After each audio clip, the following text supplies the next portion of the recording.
Okay, so good evening, everyone. Welcome, Ambassador David Comissiong. Welcome to Connect Africa. Thank you. It's always a pleasure. Yes, and I know you're not a stranger here. This is your second time. Yeah, so Connect Africa is a Pan-African platform, and one of the things that we do here is also to connect Africans at home and Africans in the diaspora, and to talk about African issues wherever we are. So today we are here to talk about Pan-Africanism, and particularly in Barbados. How is it like, historically, contemporarily, and also the current elections that Barbados has held recently in the beginning of this year. We will talk about that as well. So it's in that manner that we have today His Excellency Ambassador David Comissiong. Welcome again. Thank you, Marlet. Thank you. Thanks for having me.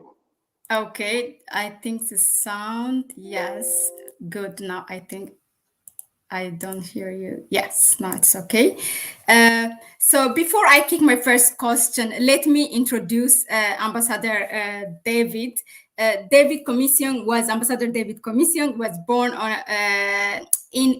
born in the Caribbean island, St. Vincent, the son of a traveling Methodist minister of religion. David received his primary education at Tranquility Primary School in Trinidad before attending Harrison College and the University of the West Indies in Barbados. He won a Barbados exhibition in 1979 and the Sir Fred Phillips Academic Prize at the Faculty of Law, University of the West Indies in 1981, and has been practicing attorney at law since 1984. Ambassador David Comissiong is a former senator in the government of Barbados and is currently a Barbados ambassador to CARICOM.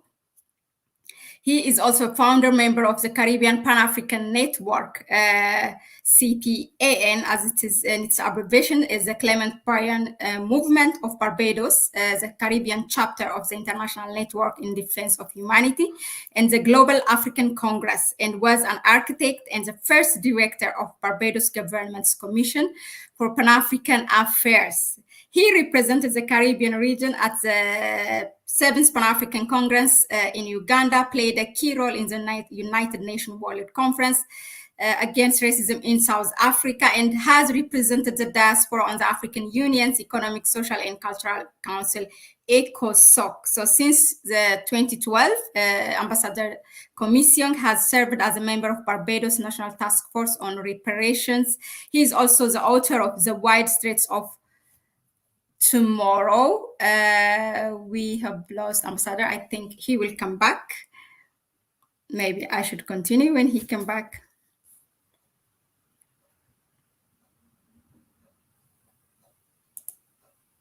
Okay, good. We lost you for a second. Yeah, so in the last part of my introduction, so you are also an author of The Wide Straits of Tomorrow, Essay and Speech, and it's the healing of the nation, the case for reparation, and the Pan-African love story of Arnold and Mignon Ford, which, by the way, when last time we met with Ambassador David here at Connect Africa, I promised after I read that book, I will interview him again. But then again, it's postponed. So here we are to talk about Pan-Africanism in Barbados, which somehow is related with this book also. So kicking the first question, Ambassador, the world by now, know a lot about the world's youngest republic, which is Barbados, and its leader is one of the most recognizable and popular in the Caribbean and also in the world.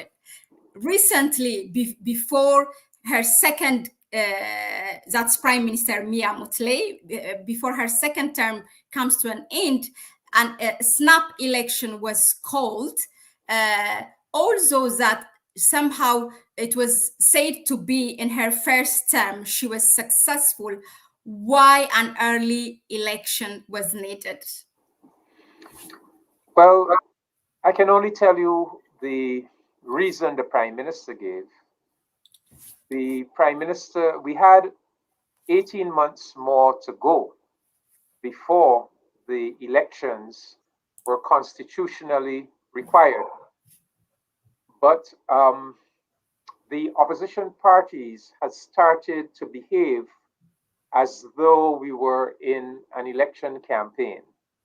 So they had started with, all kinds of disruptive tactics, and the prime minister came to the conclusion that since our country is facing so many serious challenges, COVID-19, we are in an IMF program, climate change. Her feeling was that the country could not afford to go through 18 months of partisan politicking, and that therefore it was better to call an early election, to get the election out of the way, to get a new 5-year term, and so that the country could settle back down and we could unite, to deal with our national challenges. So said, so done. She was very successful in the elections. Once again, her party won all of the seats in Parliament. So she now has a clear mandate for the next 5 years. And there are many important things we need to do over that 5-year period. Thank you, Ambassador.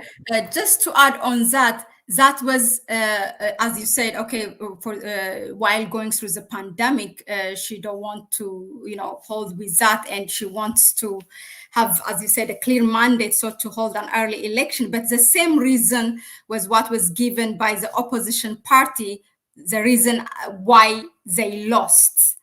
Do you think the election was somehow the pandemic impacted the election, that it played, in the favor of the Barbados Labour Party? Well, this was the 10th election in the Caribbean community during the period of COVID. So in our region, we haven't allowed the COVID pandemic to stop us from having elections. And I think by now, this was number 10. So we had a good idea how to hold an election during the period of COVID. Of course, because of COVID, you were likely to get some people not coming out to vote, but that didn't favor one party or the other. You had some people in quarantine who could not, and isolation, who could not vote. But again, that doesn't favor one party or the other. But I think the result where the Barbados Labour Party won all the seats was a very deserved result, because truth be told, this government has done a tremendous job for Barbados over the 3.5 years that it was in office. Barbados was in a very serious financial and economic crisis, and a crisis of morale when Ms. Mottley's party took over in 2018. And I mean, they have done, I've been around politics since 1984, and I've never seen a political administration perform like how this administration performed. In addition, they had the challenge of the COVID-19 pandemic, which really impacted Barbados very severely. We're a tourist island, so it basically shut down our tourism economy. We also had a hurricane hit us, the first hurricane in some 65 years. We were also affected by a volcano approximately 100 miles from Barbados, erupted, and our whole island was doused in volcanic ash for several weeks. So there were multiple challenges, and the government dealt with these challenges extremely well. So very good performance on the part of the government, and very lacking or deficient performance on the part of the opposition. The opposition, was quite poor, and they simply went after attacking the prime minister, which was not a very sensible tactic. So the Barbadian people spoke, and just as they did in 2018, when they gave Prime Minister Mottley and her party all of the seats they delivered an identical verdict in 2022.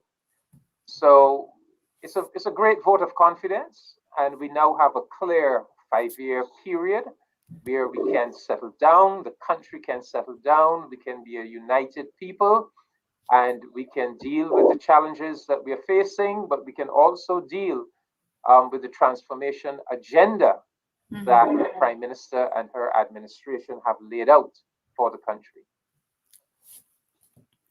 Thank you, Ambassador, for that. Now, let's move to the Pan-Africanism thing. I think I would say that, in my view, it's only little known about the depths of African consciousness in Barbados and the impact of the global Pan-Africanism movement in Barbados, historically, that we have read and heard. For example, there are different socio-political Pan-African formations in Barbados.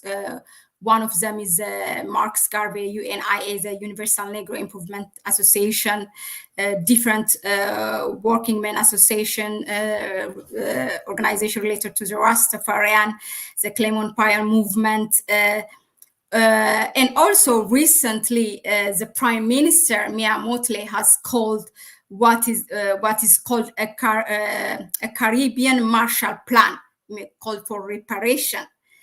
Can you tell us what this Marshall Plan is, and what other Pan-African, contemporary, historically, those were, the one I mentioned, and in her leadership or under her leadership, what kind of Pan-African activities or things were carried out or achieved?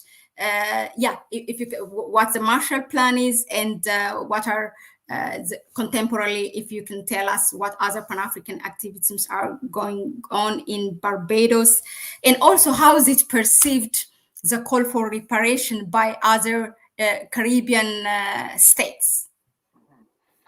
Well, just to give you a little bit of the history of Barbados, Barbados was founded as a British colony way back in 1625. And it was in Barbados in the 1640s that the British developed the world's first out-and-out slave society. It was in Barbados that they developed the concept of the large-scale sugar plantation based on slave labor.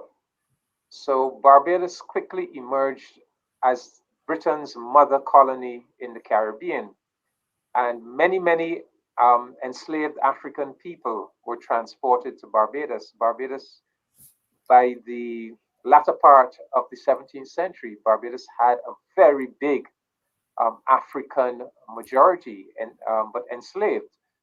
And so African resistance to slavery took place in Barbados very early. In fact, in 1675, you had the first island-wide slave conspiracy to overthrow the system of slavery and to take over the island. I mean, it wasn't successful. It was sold out. It wasn't successful. But suffice to say that Barbados has been central to the construction of the modern world. It was central to everything that happened in this Western Hemisphere. It is the most easterly of the Caribbean islands. So when the slave ships came across the Atlantic, Barbados tended to be your first port of call. And so, as I said, very densely populated with African people. At present, we are about 95% African population.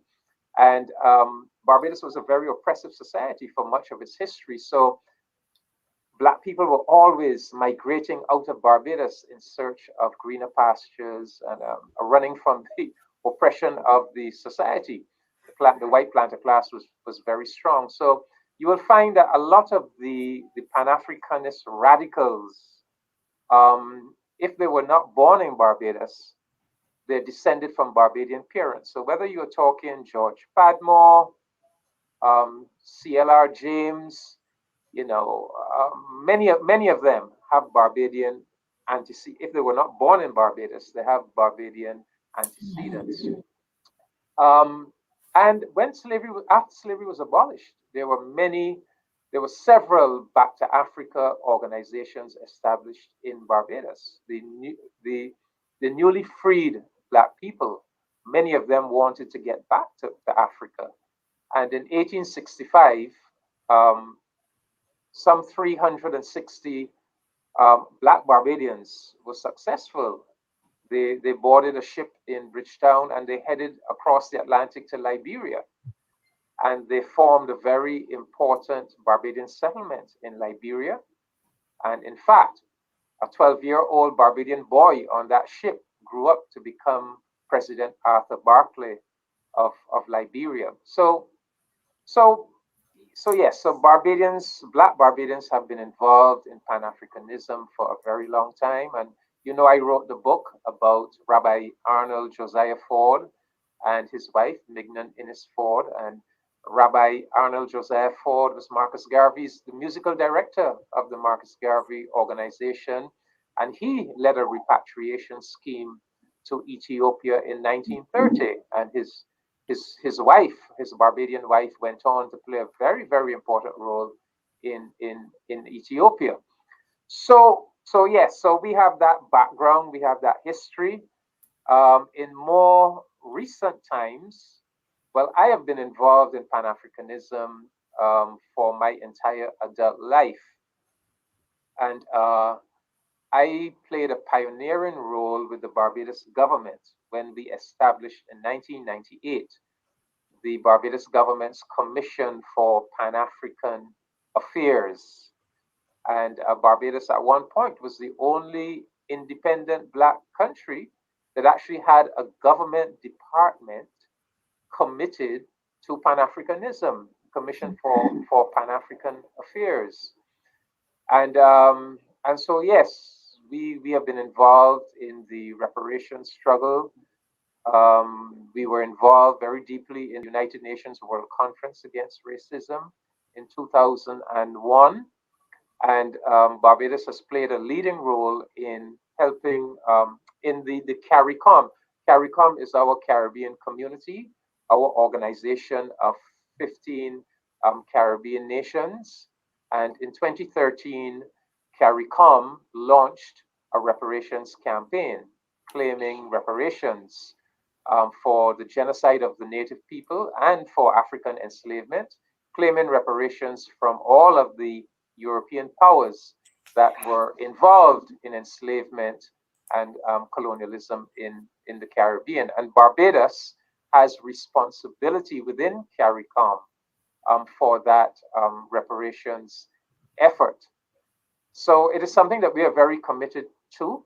And our Prime Minister Mia Amor Mottley, she has lead responsibility within CARICOM for reparations. So if you say that she's been speaking about a Marshall Plan for Africa and the Caribbean, you're really referring to reparations. We have a concept of reparations where we say to the European powers that practiced slavery, that looted and plundered our people and our societies, that they owe us. They owe us. They owe us for that damage that they did. And we have said to the governments of Western Europe that they are required now to come and sit down and negotiate with us a package of developmental programs for our region, capital transfers, debt cancellation, etc. But we have also said that in addition to the governments, that there are many European institutions, families, companies, banks, insurance companies, universities, many institutions, private institutions that were implicated in enslavement and benefited, and they too are required to make reparations payments. Thirdly, we say that the current international economic and political order has its roots in those centuries of enslavement and colonization. and that our countries have been inserted into this international economic and political system in a structurally subordinate and exploitative manner. And therefore, part of part of our reparations campaign is to carry out a reparative restructuring and revamping of the international system and its major institutions. And then the fourth component of our reparations campaign is that component that we do for ourselves, where we look inward at ourselves, at our culture, at our psyche, at whether there's still evidence of any semblance of notions of white superiority and black inferiority, and if they exist, to remove them. To look at ourselves critically and to do the any self repairs that is required to be done. We in CARICOM have been engaged in that campaign since 2013, and we are now making a very determined attempt to reach out to Africa, to the African countries, to the African Union, to say to them, look, we want you to partner with us in this campaign, to carry through reparations, but also we want to partner with Africa to develop the relationship, because Africa is our ancestral homeland. These are our brothers and sisters. We are one Pan African people, and there's much that we can accomplish if we do it together. That is the Caribbean and Africa. So CARICOM is part of the CARICOM agenda, but it's also very much part of the Barbados agenda. And we can talk about the many things that Barbados has done and is doing to develop the relationship with Africa. But I think I've been talking quite a bit, so let you come back in now.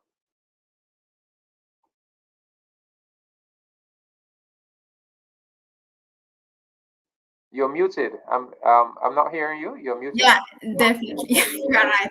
I always do that. No, thank you for that clarification on the Barbados Marshall Plan.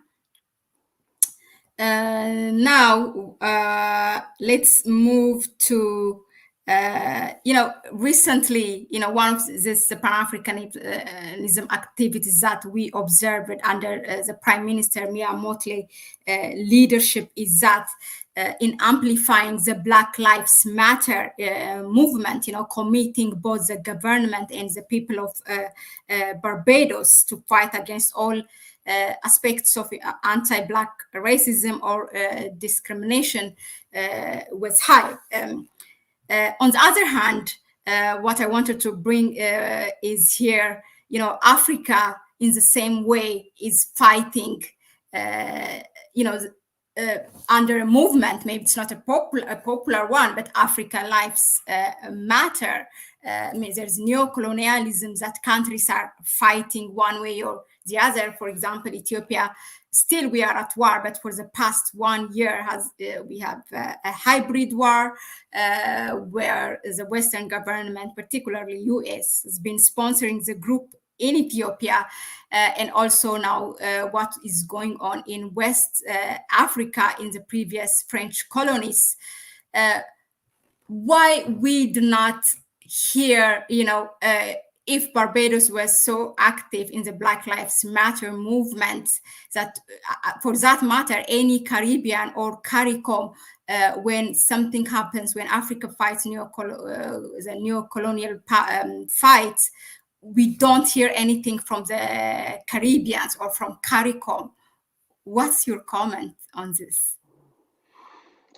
Well, CARICOM would tend to respect the African Union, and CARICOM would tend to believe that if there's a matter that correctly belongs to the African Union, that CARICOM will not just seek to intervene in the matter unless they believe that that intervention would be welcome.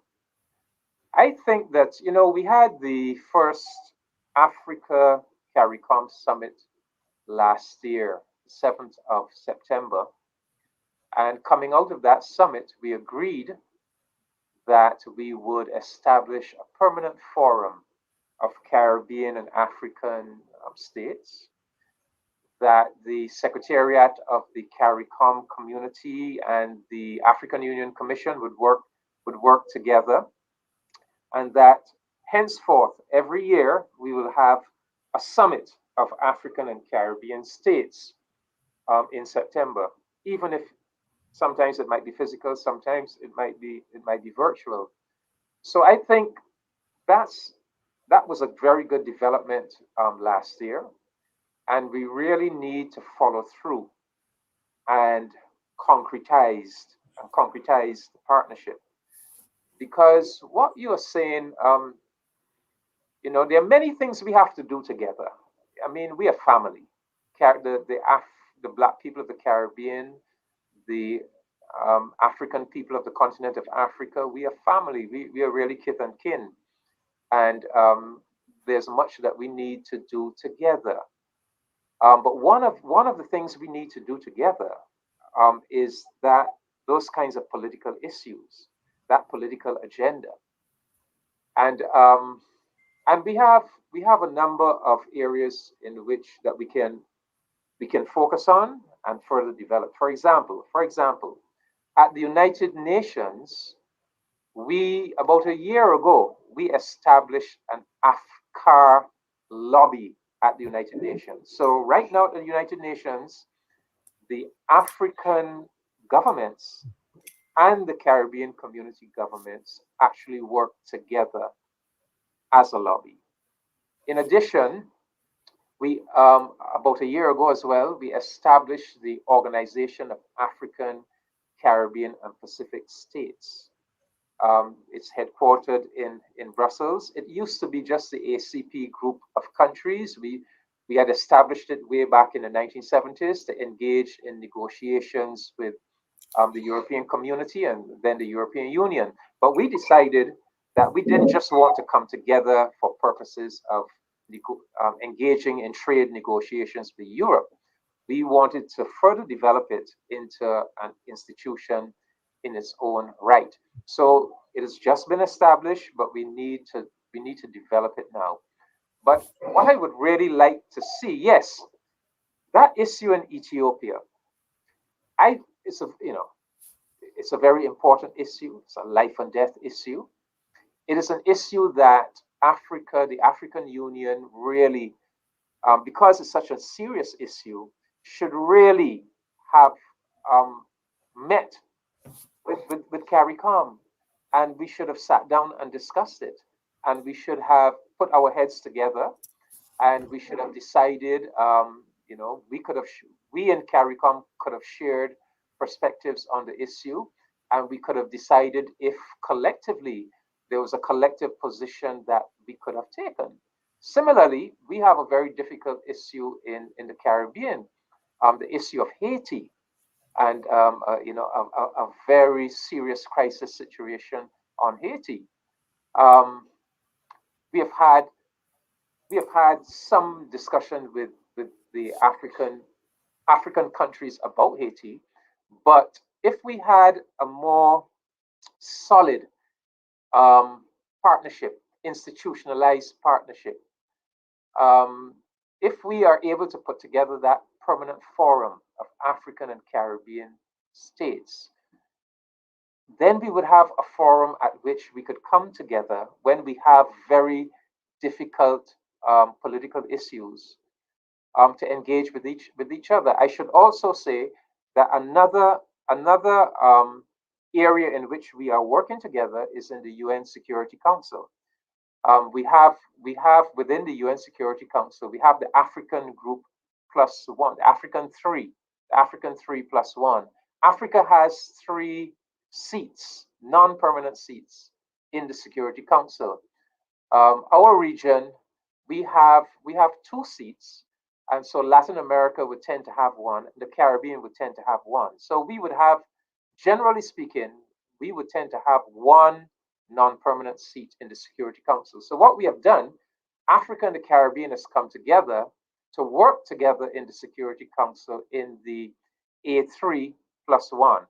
And late last year, we were able, Kenya and our St. Vincent and the Grenadines, you had Kenya, Egypt, and I can't remember the third African country that had seats, but we were able to hold a UN Security Council meeting on Haiti.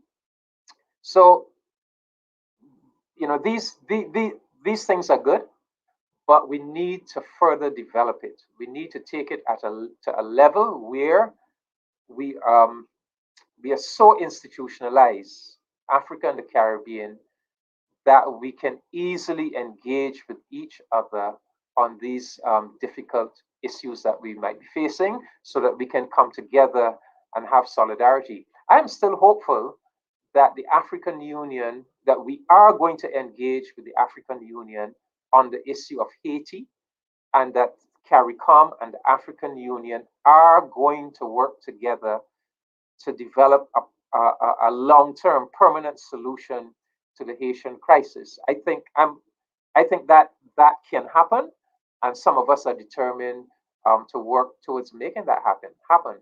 But the issue of Ethiopia, it would have been so great if we had that kind of solidarity and coming together, sharing of ideas, and working out a common position.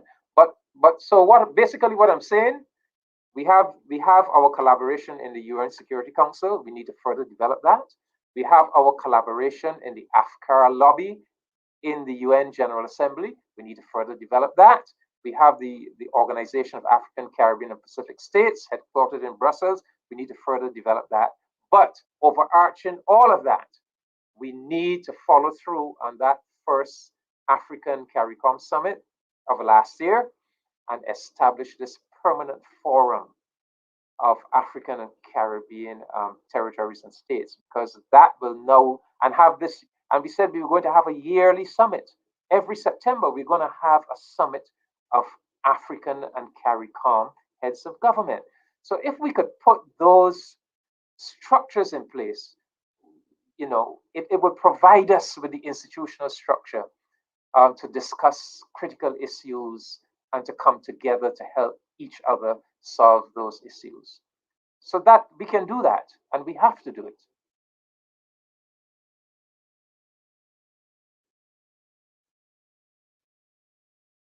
You're muted again. Always happens to me. Yeah, it just always, it's something that I'm just throwing my thoughts, here.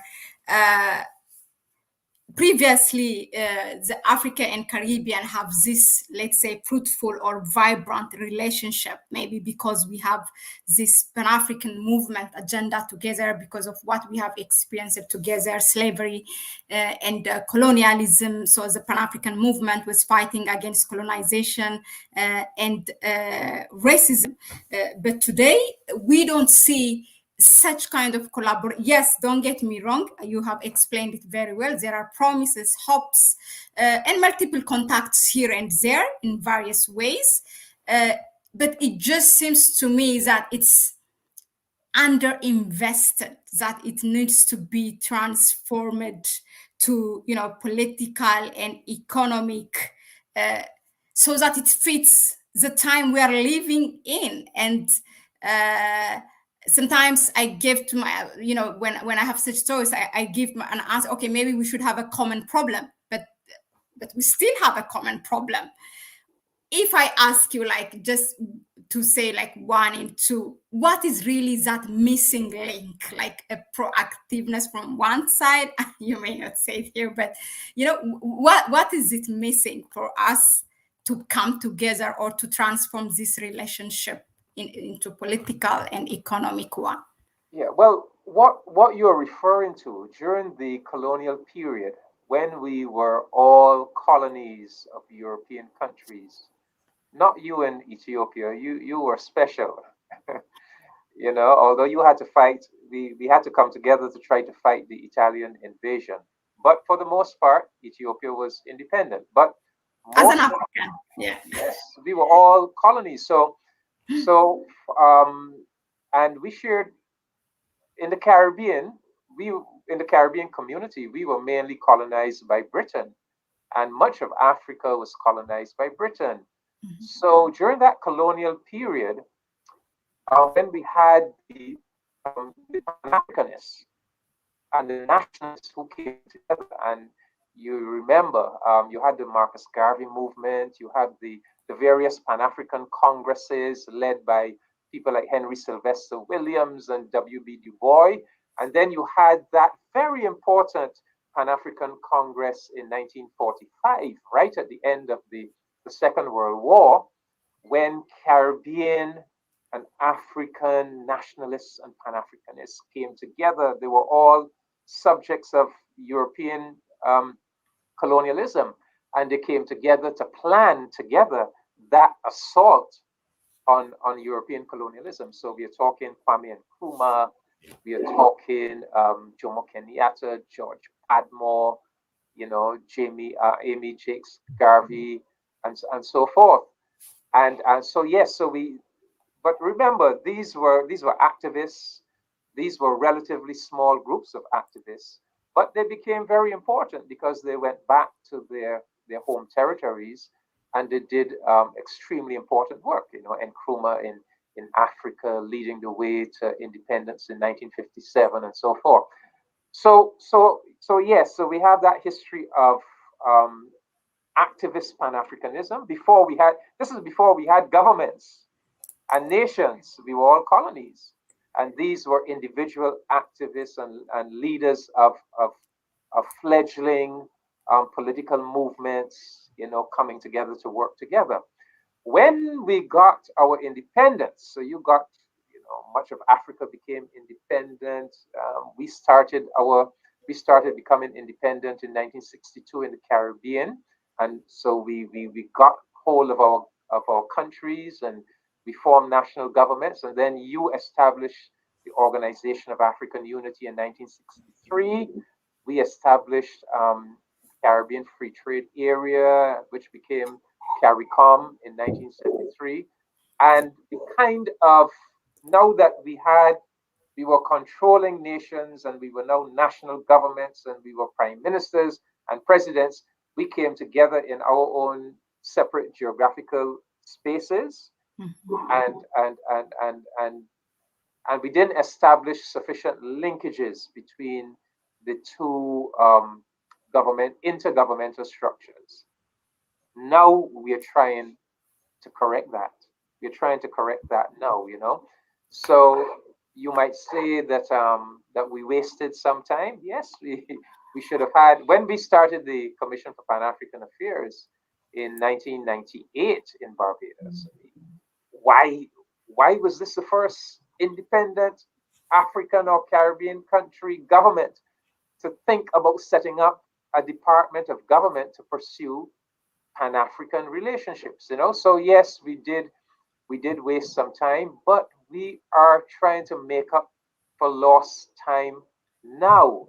And you know, just speaking from Barbados, okay, this is the manifesto. This is the manifesto that the Barbadian people just gave the prime minister. Won all the seats. But in this manifesto, for example, I give you an example. I'll just read a little bit from the manifesto, right? This is what they said in the manifesto, that they're going to position Barbados as an advocate for small island developing states, a model for Black civilization, and a voice for the common, shared, and just destiny of the human family. A model for Black civilization. That's expressed in the manifesto. They're going to seek and nurture new bonds with the mother continent of Africa. They're going to open new tourism markets with airline uplift and marketing in Kenya and Ghana. And bear in mind, Barbados has just established embassies in Kenya and Ghana. We're going to institute something called Reclaim Our Atlantic Destiny as the children of the African diaspora. We're going to, this year, we're going to be building a world-class slave memorial here in Barbados, a world-class slavery museum and research center. And we are going to be engaging. This is what the manifesto says. We're going to expand relationships with the African creative economy through partnerships in training, films, festivals, music production, and distribution. Barbados's high commissions in Ghana and Kenya will be the base for extensive non-resident accreditations for Barbados for several countries in Western, Eastern, and Southern Africa. So although the embassies are in Ghana and Kenya, they're going to reach out beyond those countries. Those are going to be the bases for relations with neighboring African countries. And yes, and we 18 months ago we went to Ghana. We recruited 95 Ghanaian nurses who are in Barbados, working in our health system in Barbados. So we are determined that we are going to have those people-to-people linkages. So this is Barbados. I would say Barbados maybe you can say Barbados is kind of in the vanguard, because we are really pushing the relationship with Africa very hard. And me speaking for me personally, I want to see Barbados, that relationship that Rabbi Arnold, Josiah Ford, and Mignon Innes Ford developed with Ethiopia from way back in the 1930s. I want to see us revive that, and I want to see Barbados have a new and very strong relationship with Ethiopia. That relationship we had with Liberia, when so many Barbadians in the 19th century migrated to Liberia and became presidents, became judges. I mean, held very high positions in Liberia. We're going to work on rebuilding that relationship as well. So there's so much that we plan to do. We want to establish direct airline flights between West Africa and the Caribbean. So we know the things that we need to do.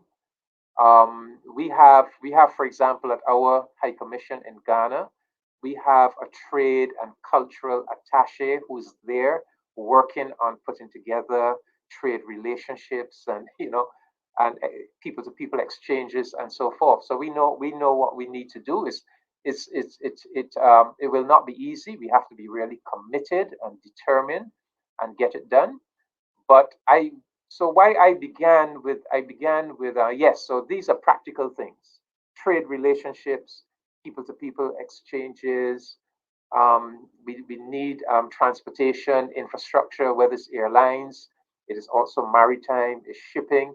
Many things we can work on together. We can renewable energy industry, the blue economy. I mean, we share the Southern Atlantic Ocean between us. So there are many things that we can collaborate on. Reparations, we have to collaborate on reparations. But I am just thinking that the political issues at the summit that we held, the Africa CARICOM summit last year, one of the things that we focused on was the fact that the Zimbabwe, an African country, is being sanctioned by the Western powers, and Cuba, a Caribbean country, is being sanctioned by the United States of America. And in the communique that came out of the summit, we expressed solidarity with Cuba and Zimbabwe and called for the removal of those sanctions. So that is a sign that we are prepared to work together on critical political issues. Certainly, the reparations campaign is a critical international political issue, and we want to work with Africa on that. So,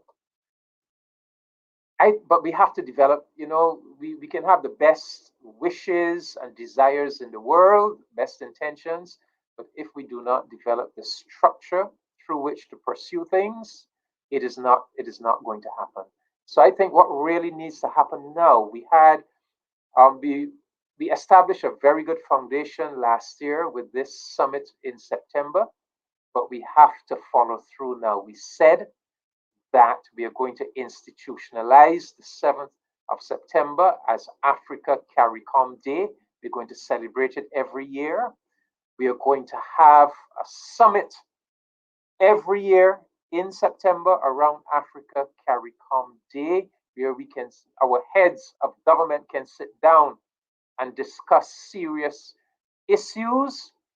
And we said that we are going to get the two secretariats to work together to establish this permanent forum. So we really have to do those things, because it is by doing those things that we are going to have the institutional structure to be able to discuss an issue like Ethiopia, to discuss an issue like Haiti, and there will be others, or sanctions against Cuba and against Zimbabwe and against Ethiopia. Ethiopia has been facing the sanctions as well. So yes, these are things we need to do. I mean, we learned in between 2020 and 2021 how important having a partnership with Africa is.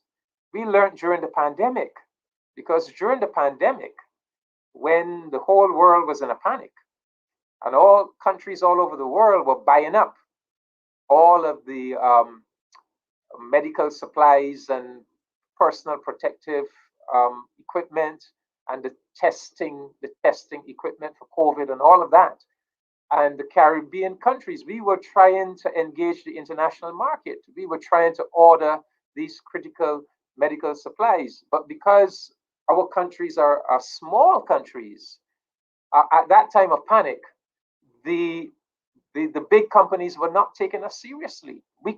Even though we had the money to pay for the medical items, we could not get them to sell to us because they were too busy dealing with big orders from European and Asian countries and so forth.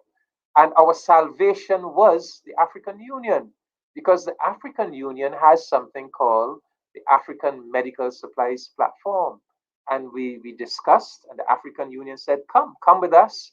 You can add your order to ours on the African Medical Supplies Platform. So when Africa put in the combined Africa Caribbean order, I mean, because Africa is so large, 1.3 billion people, 54 states, the order was so large that, of course, the companies serviced the African order, and we were able, through that methodology, to have our needs serviced as well. And we discovered that what we were paying for the items was much less, because our order now was part of a much larger African order. So we benefited from the economies of scale. So that is a lesson for us, that there's so much to be gained in a partnership with Africa. And even in terms of in international organizations, the voting power, Africa brings 54 votes. CARICOM brings an additional 14 votes. So in any international organization, United Nations, in any international Commonwealth, wherever, when we bring together our combined strength, we are so much more powerful. Thank you, Ambassador. It was interesting when you brought, how Barbados or CARICOM was standing in solidarity with Cuba and Zimbabwe against the sanctions that they are facing.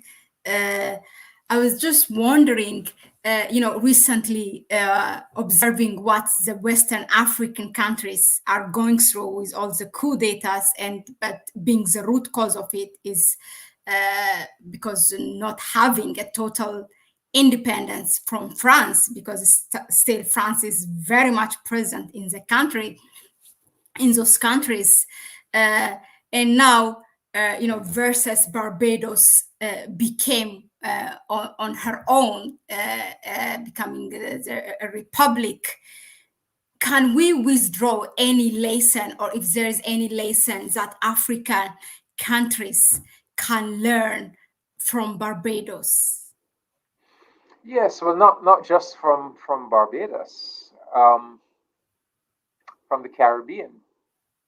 Uh, the Francophone, yes, this relationship that the Francophone African countries continue to have with France is And very, we have very, Haiti there it's in very, Caribbean. it's very problematical.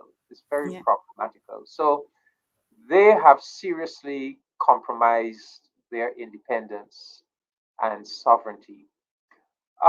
We too, we had some kind of compromise on our independence and sovereignty. When we became independent in 1966, we permitted the British Privy Council to remain our highest national court. Now that's a compromise on your sovereignty, because the judicial power is an important part of the national power and national sovereignty. However, we corrected that between 2002 and 2005 when we established our Caribbean Court of Justice, and several of our countries moved away from the British Privy Council, and now our highest court is our Caribbean Court of Justice, which is headquartered in Trinidad and Tobago. So that's a lesson. That's a lesson that even if you went into the independence era with some compromise on your sovereignty, that you can't be in that same condition 60 years later.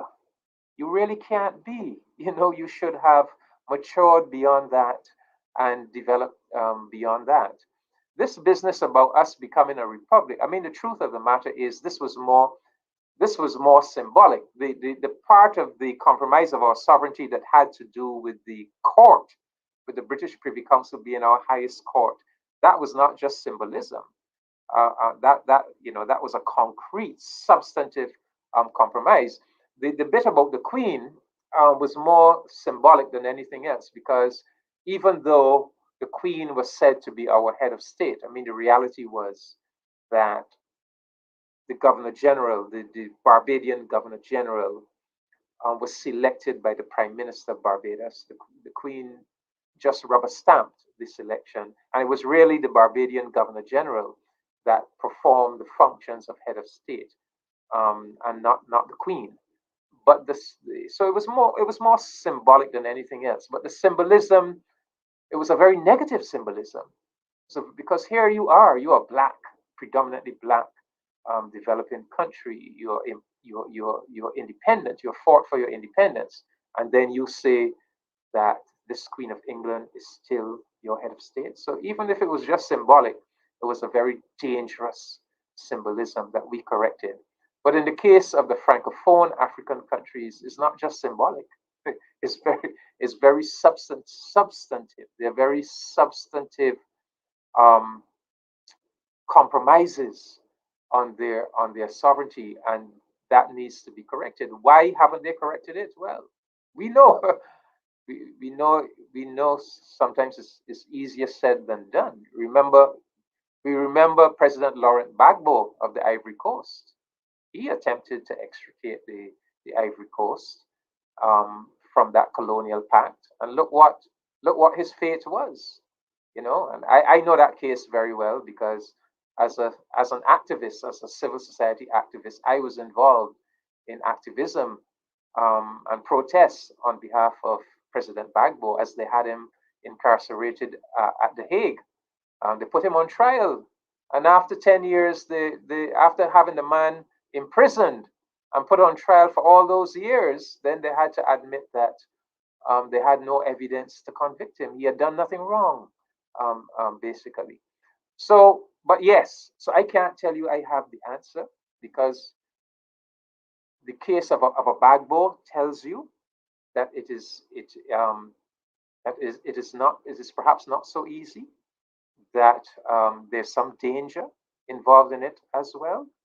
Um, And but what I do know is that there is safety in numbers, and there is strength in numbers, and there is intelligence in bringing together collective entities to collectively discuss something and work out the way forward.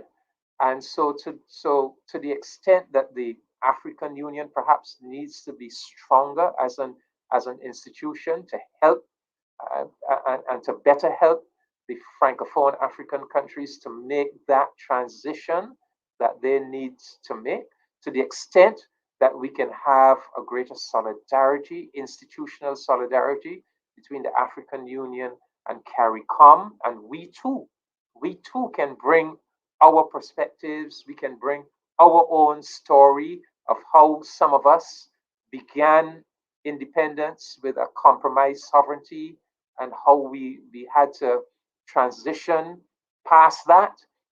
And we can also bring our solidarity. Unity, unity is good. The more that we can come together, we are going to be stronger together, and we are going to be able to help each other through these difficult situations. Indeed, yeah, our redemption is in our unity. I do believe so.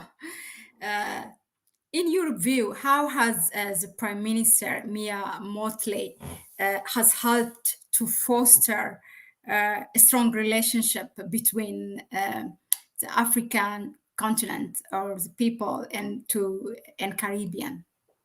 Yeah, well, the Prime Minister was engaged on this mission way back in 2001, when we did the World Conference Against Racism. Back then, she was the Minister of Education and Culture. She was very much involved. She she led our delegation to the Americas region preparatory meeting in Chile in 2000, or late 1999. I can't remember which one now. For the UN World Conference Against Racism. So she was engaged in issues pertaining to reparations, in help, trying to build relationship with Africa way back then as a minister. And so none of this really is new to her. And even as a minister of education and culture, she has come from a very Afrocentric, Pan African, deeply cultural background. Her uncle is Elombe Mottley, one of our great cultural practitioners.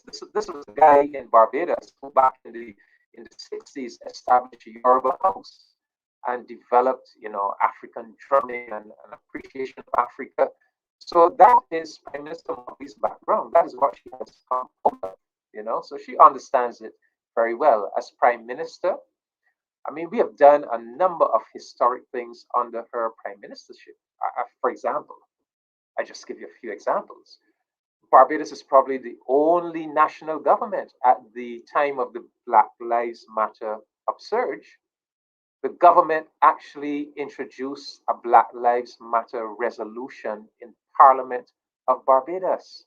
We had a national debate in Parliament, and our Parliament passed a Black Lives Matter resolution, committing Barbados, its government, and its people to the fight to eradicate all vestiges of anti-Black racism and discrimination.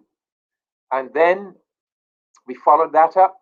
We had a statue of what a criminal, really, an English criminal, Lord Nelson, an English admiral who played a very big role in constructing the British Empire and defending the system of slavery and slave trade. The planter class erected that statue in Barbados in 1813. And the government of Barbados, under Prime Minister Mottley, acting with the civil society activists, we took down and removed that statue in November of 2020. We we established the embassies in Africa. We have pioneered black a Black history curriculum. Right now, it's in a pilot phase in our school system. And she has been one of the driving forces behind the CARICOM effort at developing this partnership with Africa. So yes, I mean, and we have hosted several African presidents, particularly from Ghana and Kenya in Barbados. And likewise, she has reciprocated by traveling to those countries. And she will be traveling again to Africa this year. In fact, fairly soon from now, some very important visits.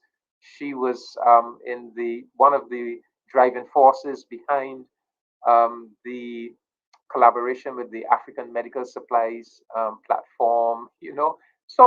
So many areas, and as I said, she has lead responsibility for reparations. So you can rest assured that our Barbados government is very, very committed to our Pan African agenda. And by November of this year, we are going to start that world class slave memorial. It is going to be stupendous.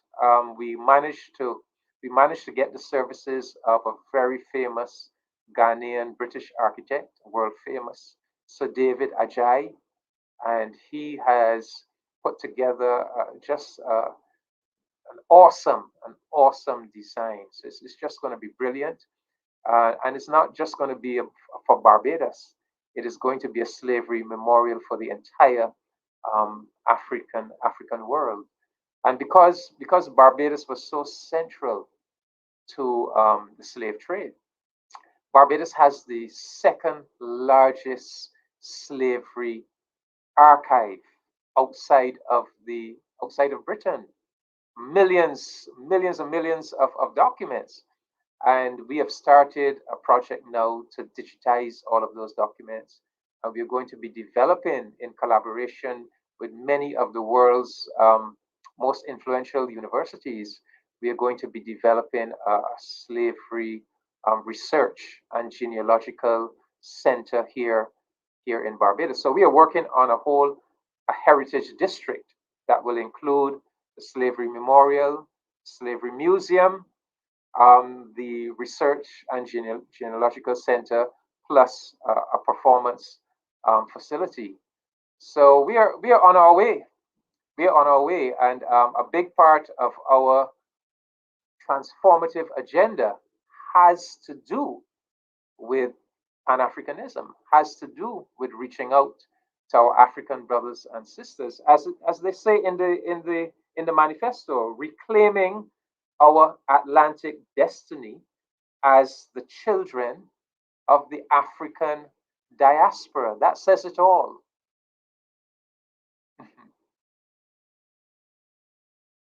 Yes, indeed. It's powerful, the last one that you read.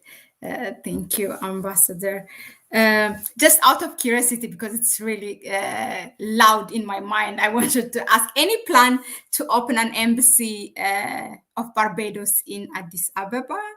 Not because it's Ethiopia, because it's the African, it's African Union. Yeah, well, it was, when we were thinking about where to open the embassies. So we knew that we wanted one in Ghana because many of our ancestors have come directly from Ghana. Yeah. And so we have that. In fact, Prime Minister, we have declared Ghana as our heartland. Our heartland, and so we knew it had to be Ghana. But then we were thinking of Eastern and Southern Africa, and yes, I mean we had to consider Ethiopia, Kenya, South Africa. Eventually, we decided on Kenya for several reasons.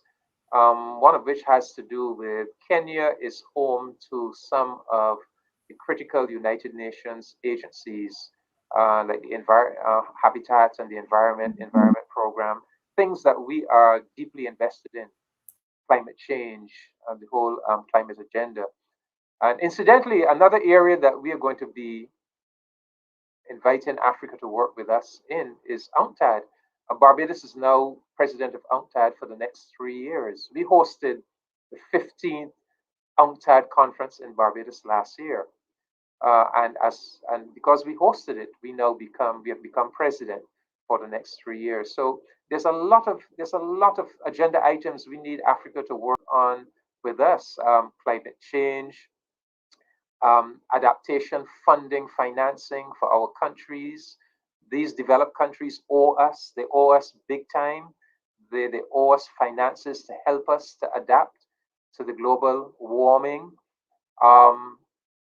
That revamping, debt cancellation. I mean, even the new debt that we have had to take on board because of COVID-19. We have to work together to have that debt either cancelled or rescheduled way into the future. We cannot have our economies being strangled by debt, and we can't do developmental things for our people because our debt payments are so enormous. So there are many special and differential treatments. We have to fight back against um, these powerful nations wanting to impose one set of rules and regulations on all of us. So regardless of how powerful you are, how small you are, how economically weak you are, no, we are saying no, no, no. You have to look at the specific needs of countries, and there must be special and differential treatment for countries depending on our needs. Blacklisting, these European countries, they blacklist us because we have dared to establish international financial and business industries. We need Africa's solidarity and fighting blacklisting, and so there's a whole range of issues. And yes, I mean, it would be ideal if we could have an embassy in Addis, because Addis is the home of the African Union. It's in Addis that you can make contact with virtually every African country. So I'm sure, we're a small country with limited resources. So we have started with Ghana and Kenya, but it's not going to end there. I'm sure we're going to extend our diplomatic reach. And Addis, it seems to me, is a compelling case to have not, and I will say not just Barbados, but I think CARICOM really, the Caribbean community should really have an embassy in Addis. I mean, to me, that is a no-brainer. I don't know why we haven't done it yet, but even beyond Barbados, because we think of Barbados, but we also think of the Caribbean community, because we recognize that as Barbados we can only do so much, but we are stronger when we locate ourselves within our Caribbean community. So I hope that that will happen. Personally, I am going to do what I can to help redevelop the historical link that Barbados had with Ethiopia. That's why I need you to help me promote that book, The Pan African Love Story of Arnold and Mignon Ford. Is such a powerful, powerful story because it takes you from Marcus Garvey, the Harlem Renaissance, the development of the classical music of Black America, the Garvey movement, the Black Hebrew religion, repatriation to Africa, the coronation of the Emperor Selassie, the Italian invasion, the fight back against the invasion. I mean, it's such a thrilling story. The rebuilding of Ethiopia after the Italian invasion, and the critical role that Mignon Ford played in developing modern education, the Princess Zenebi Walk School, the critical role in opening up opportunities for women in Ethiopia. So Barbados and Ethiopia, we share that story, and so we have a legacy, a heritage to build upon. And I'm going with your help, because you have to help me. We have to rebuild that relationship. I promise. Why am I hearing myself? Okay, it's good now. Yeah. You hear me? You can hear me, Ambassador? Yes. Yeah. Okay. No, I will not say when, but I will read and then come back. I'm looking forward to that time that I sit and read that book, because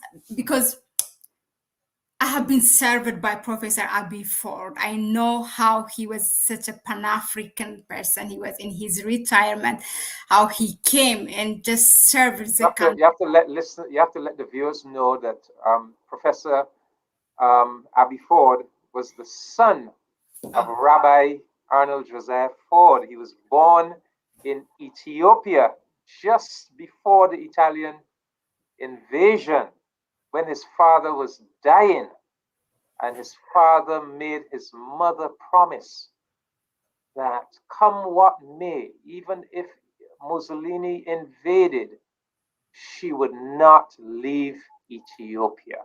And she made that promise to him on his deathbed, and she kept the promise. She and those two little children remained in Ethiopia, and those two little children grew up and became outstanding academics. They both became professors at Howard University in the United States.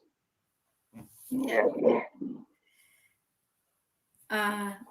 No, really interesting. When he passed away, I told the Ethiopian, some of them who are concerned, really, because once I visit his house is really like a museum. There are so many things, and if you go to Ethiopia, I'm sure you have you visited it?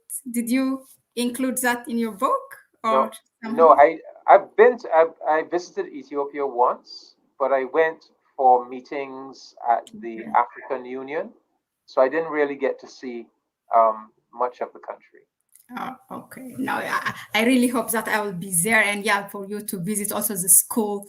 And I don't know what they did with the house, but yeah, that's another story for another time. And I do look forward to it. There are so many things that we can use from your knowledge, Ambassador. And thank you very much. It was really a pleasure to have you here. But I will not let you go before asking you, what is your final word for Africans at home and in the diaspora, globally, especially those of us who are still fighting neocolonialism, and somehow the revolution or the movement just get hijacked and we don't know how to stop this. That's one thing. I will give a quick shout out. I know Ras Elijah, you are watching. He's a renowned Ras Elijah Trapari artist. He has a great respect for you. And if you have any question, Ras Elijah, you can throw here and I can ask that to Ambassador David. Yes, Ambassador. Yeah, you can give us that final word. Yes, I think that we have to build strong nations. And the key to a strong nation is strong institutions, not just governments. I mean, yes, governments are important, but it goes beyond just governments. Strong institutions in general, trade unions, student organizations, farmer organizations, Pan Africanists. Strong in professional organizations. We have to build strong institutions, and we have to help each other. We have to help each other do so. Although the Caribbean is small, I mean, in comparison with Africa, Africa is 12 million square miles. We are 179,000 square miles. Right? So Africa is 1.3 billion people. We are about 18 million people. So Africa is much, much larger than us. But there are certain strengths that we have. One of our strengths comes from the fact that our people were enslaved, were brought across the Atlantic in the bottom of a slave ship. And they were deposited in these islands at the very bottom, the base of a whole system of oppression. So there were no elites among us. We were all in the same condition at the bottom of the ladder. And to the extent that, we have elevated ourselves, with the notion that of equality, that all lives matter, that all of us are precious. I give you an example of Barbados. If there's a single homeless child on the street in Barbados, that's a national crisis. That's a national outcry, because we have this ethic of equality that all black lives do matter. We have built a society of we have free education from primary to university, free health care. So I'm not saying we are perfect, but because of that history of social equality, we have a more developed ethic of social equality than, because of our history, because, as I said, we all came as enslaved people. And so we have that ethic of social equality, which I think is, and we also have an ethic of fairness, playing by the rules. For example, in Barbados, we have been independent since 1966. We have never had a military coup. Every election we never have any outside observers to our election, because the elections, they're done fair and everybody accepts the results. So, for example, you can have a government, it's in power, it has some control over the elections because it is the government, and it loses every seat. It loses every single seat. That's what happened in Barbados in 2018. So we have certain strengths that I think we have developed, and I think those strengths have come from our peculiar history, the African heritage that we brought with us across the Atlantic, our centuries of resistance against severe oppression in these islands, our centuries of involvement as a proto-industrial proletariat in this sugar industry, because the sugar industry back in the 17th and 18th century was one of the most advanced forms of industrial production at the time. The sugar factory, the sugar plantation, the windmill to grind the sugar to produce the sugar cane, and then the sugar factory to put the cane juice through various chemical and heating processes. And that whole enterprise was actually run by black people. They call them slaves, but the boiler and the curer, the blacksmith, the carpenter, the cooper, these were all enslaved Africans. So that whole experience has produced certain strengths and certain qualities that I think that we can bring to any a relationship with Africa. But so we have to build strength. We have to build strong nations, and that hinges upon us building strong institutions. So to the extent that we can be involved with each other, we can share our strengths with each other. That really is the way to go. So, speaking from the vantage point of a Barbadian and a citizen of the Caribbean community, I am hopeful about the future. I think one of the reasons we have a bright future is you are breaking up, Ambassador. Okay, let me just end by saying I know we have a bright future because there's a lot of power in that relationship, that partnership between the Caribbean and Africa. And we are going to build that partnership. And that partnership is going to deliver some tremendous progress for both the Caribbean and Africa. Thank you, Ambassador. So Ras Elijah has asked here, as we read from Lion Arts Production, will CARICOM continue to encourage the removal of the veto power of the UNSC? And has the AU reasoned on how to get an equal voice in the UN? Thank you. Well, Africa needs to have a permanent seat in the UN. The UN is a product of the colonial regime. The UN was set up at a time when most of our countries were still colonies, and so these 5 permanent powers, they were privileged and they took the power for themselves. But it is unconscionable that Africa does not have a permanent seat at the UN Security Council. So if the US and Britain and China and Russia are to have veto powers, Africa should have a veto power as well. So whether it is an individual African country or whether it is the African Union as a representative organization, I think we have to fight for that. We have to fight for Africa having a permanent seat in the Security Council. We have to be serious about this. This has to be, we talk about reparations.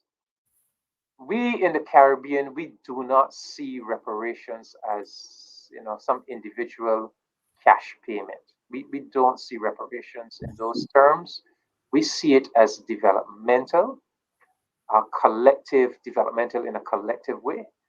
But we also see it as encompassing a reparative restructuring of this international economic and political order. And we have to be serious about that. And of course, when you talk about revamping the international order, you're talking about institutions like the United Nations, institutions like the Security Council. That's why we have to work together. Yeah. That's why we need this permanent forum for African and Caribbean states, because it is issues like these that we have to unite and we have to come together as a combined force. We have to force through restructuring of these institutions. We have to do it because it's not fair to us. We live in a world of structural exploitation and injustice to the peoples and countries of the Black world, and it is unacceptable. And we have to insist that it is unacceptable and it has to change, and we have to be the engines of that change.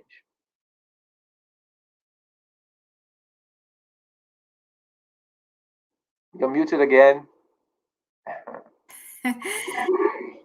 Thank you very much, Ambassador. Thank you for your time. Thank you. Every time we need you here, you're here. You make time for us, and definitely we will meet again. I do promise. I don't know when we will speak about that book, but there are other things also to talk, which I'm interested as well. About sanctions. I have watched the videos. Your speech against sanction. Thank you. Thank you very much. It's my pleasure, and I just wish that we had something in place where CARICOM and the AU could have had that discussion about Ethiopia and what was and is happening in Ethiopia, because we see the Western media. That's where we get a lot of our information from, and we know that is not accurate information. But unfortunately, we don't yet have the institutional structure where we sit down and our African brothers and sisters tell us what is actually happening in Ethiopia, and we discuss how we can go forward and deal with the problem together. So that's what we're going to work on this year, putting that structure in place. That I really wish that we reach on that level. Thank you, Ambassador. Thank you. My pleasure. Thank you. Bye.